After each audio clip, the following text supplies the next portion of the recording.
Hello there guys and welcome back to the channel. So today's video is going to be about 6.36, the final quest of chapter 3, and we're going to walk through all 6 paths in this quest, best counters, boosts to use, and how to deal with the boss basically.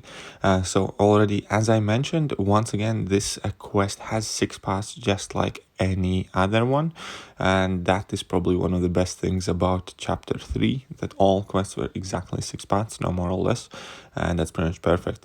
So let's get right in it. We're going to start off with path number 1. Path number 1 is going to be the path on the left side. So the first path is basically Caltrops, Plague Mind, Static Blast, and Coolant Leak. So what do these nodes do? Caltrops, we are all familiar ones. So are we familiar with Plague Mind? And now let's take a look at Static Blast and Coolant Leak. And Static Blast has a very simple base idea. Whenever opponents launch the special attacks, you will be losing your power. And Coolant Leak is also a fairly straightforward, simple node.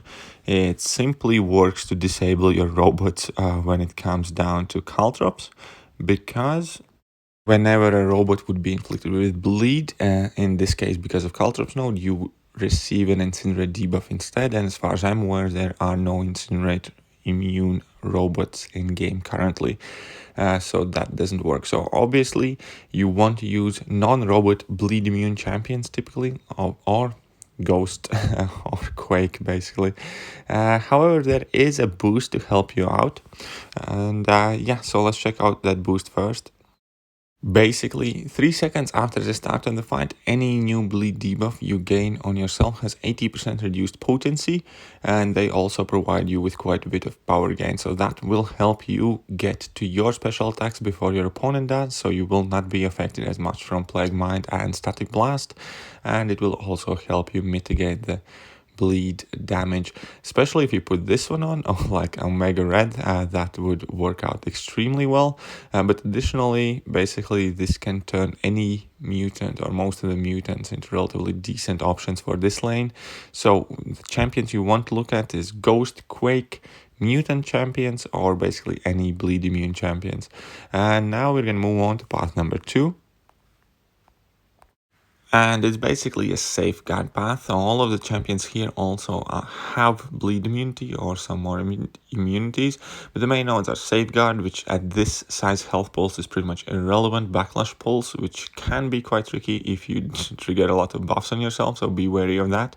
Rapid metabolism, they shrug off debuffs quicker, dismay, don't get hit and you're fine, and force of will. So it's not the easiest, not the trickiest node combination. The base idea is you can use pretty much any champion that doesn't typically spam too many buffs, and there is also a special skill boost to help you out to bypass that safeguard, if you will. But once again, those health pools are so large that you can pretty much just ignore the safeguard node altogether. Rapid metabolism will make your stuns fall off quicker, so be wary of that. Also force of will, you can't reduce their ability accuracy, but all in all, it's not the worst lane. So here's a skill boost that will help you actually quite a bit. And what it does is basically whenever a skill champion would inflict bleed, you have a chance to do a burst damage instead. And every time you inflict this bleed debuff, you get a basically higher and higher chance. If you don't lose your combo, then this damage kind of like adds up and mounts, and can actually be really juicy bit of damage if you keep using champions that consistently can bleed opponents, like Blade, like Nick Fury, like Gwenpool. So the skill champions that can access bleed debuffs easily can benefit quite a bit from this boost, but it's not really like mandatory, because I said that you can just ignore the safeguard for a large portion of it just because of the huge health pools. Anyways, let's move on to the next path. And next path is probably the easiest one in this quest. It's simply Aggression Fury, Counter Strike, and Unblockable special attacks. So Aggression Fury, stay aggressive and you'll be fine. Counter Strike, whenever you dex you gain a Fury buff, but when you dex 10 times they go unblockable for 15 seconds, so you're going to have to be careful of reaching 10 Furies, but overall it's kind of like a beneficial node to your damage output. And unblockable special attacks isn't the worst thing, especially considering the opponents on the lane, and you can typically evade those special attacks attacks fairly easily, so it's not all that bad either. You can pretty much use any champions as you wish. Using power control champions will help you as well, because then you can maintain an aggressive tempo and opponents won't get that aggression fury. Additionally, you will have to be worrying less about these unblockable special attacks. But all in all, this is like dead easy lane, probably the one you want to do on your initial completion, because you can use pretty much any champions without much trouble on this lane. And yeah, that's about it. And now that this lane is done, remember the easiest lane of the quest, we can move on to the next path. And next path is Transducer, Static Blast, Special Chaos Inversion. So this is a quite simple lane as well. Transducer basically means you will be getting more power. Static Blast means whenever opponents launch their special attacks, you will lose a chunk of power. Special Chaos Inversion is basically the final node of AQ map 7 Thanos, or whichever Thanos. Basically, while they throw special attacks, your controls are reversed, which is in fact quite annoying. But aside from reverse controls on special attacks, the nodes are quite easy, the opponents are quite easy, and this is also one of the easier lanes in this quest. If you will struggle with Special Chaos Inversion, it kind of depends on your skill level and how used you are to that node. But if you think you will struggle, just bring in power control champions and then be done with it. If opponents don't throw special attacks, your controls don't get reversed, Static Blast does not take effect. And that's about it. And you can also benefit from Transducer node, which will give you more power. So overall, this is also one of the easier lanes with not many difficult encounters, and definitely one of the first ones you want to explore. And now we can move on to the next lane, lane number 5 in this quest. And originally I thought it's going to be difficult, but it's not. So what we have on this lane is Acid Wash, which would be dreadful by itself, but you also have Toxicant, and basically that means that any champion goes as you are hitting your regular combos, opponents will have that poison debuff and you will have your true damage potential unlocked. So these two nodes pretty much cancel each other out and make each other pointless.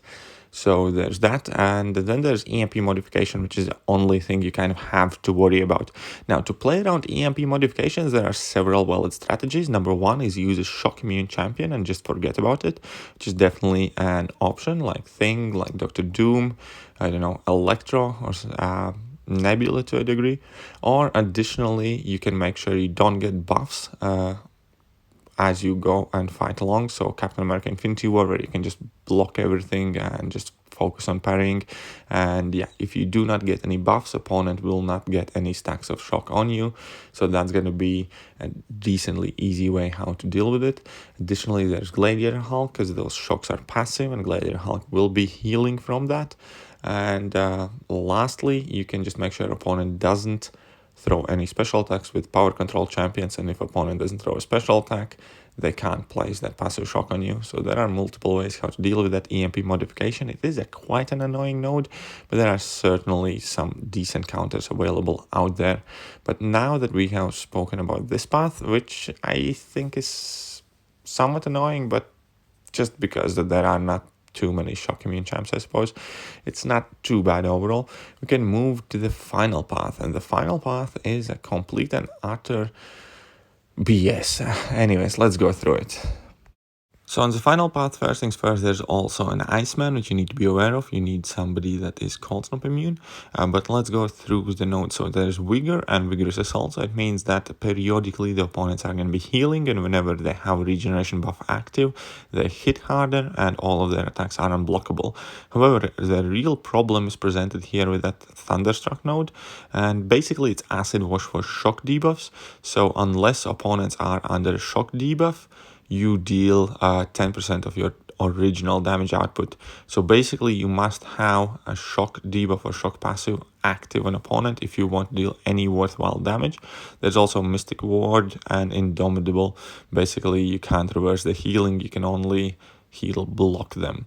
But that Thunderstruck is a really pesky node to be dealing with, especially because there aren't all that many champions who reliably play shock an opponent, and unless you are constantly shocking them, then those fights will last forever. So yeah, it's not a great path at all whatsoever. There are limited options to it. Sentinel can do fine. Then you have Darkhawk with his null mode, I believe, after level 3. That is shock damage, and then he deals his actual damage as well. To a degree, Warlock. Stark Spider-Man to a degree, but that shock doesn't last that long. Same as for Doctor Doom, that shock isn't going to be present all the time. There are many champions who can kind of place a shock debuff on opponent, but not that many who can do it continuously and make sure it sticks around. However, there is a special boost available, and that special boost is pretty much the only way how can you reliably and relatively easily clear this lane, I suppose. And so let's take a look at it and see what it does. So first things first, it affects all tech champions, and it basically reads as follows. While the defender is inflicted with a heal block, the attacker's well-timed blocks inflict shock, dealing 200% of their modified attack as energy damage over 10 seconds. So if you have placed a heal block on opponent, you will deal a massive shock. Now, champions that can definitely benefit from this extremely easy is Sentinel, because he has a heal block on his level 1. Also, Darkhawk has a 30-second heal block on his level 3, so that can work out quite well. And yeah, so basically you're looking for tech champions that can do place heal block on opponents, and you can do relatively fine. However, I definitely do need to mention that champion fight on this lane, it is extremely tricky fight in between Vigor's heal, in between champions' own regeneration abilities. He's unblockable a lot. Additionally, he goes unstoppable periodically. You can't nullify those unstoppables, and there aren't too many great options to deal with that guy. So definitely be careful and have a plan ready for that guy. If you have highly ranked Hood, it's actually quite decent against that guy. But other than that, it's just like a tricky kind of sneaky fight you do need to be aware of before you start this path up. Same as you need to be aware of this boost, because this boost does make it a lot easier when you're using like your prime popular robot champions, I suppose. But yeah, so definitely use this boost. It does make this lane a lot easier. And now that we have gone through all of the 6 paths, we can check out what does the boss have in terms for nodes and what is the best way how to defeat the final boss.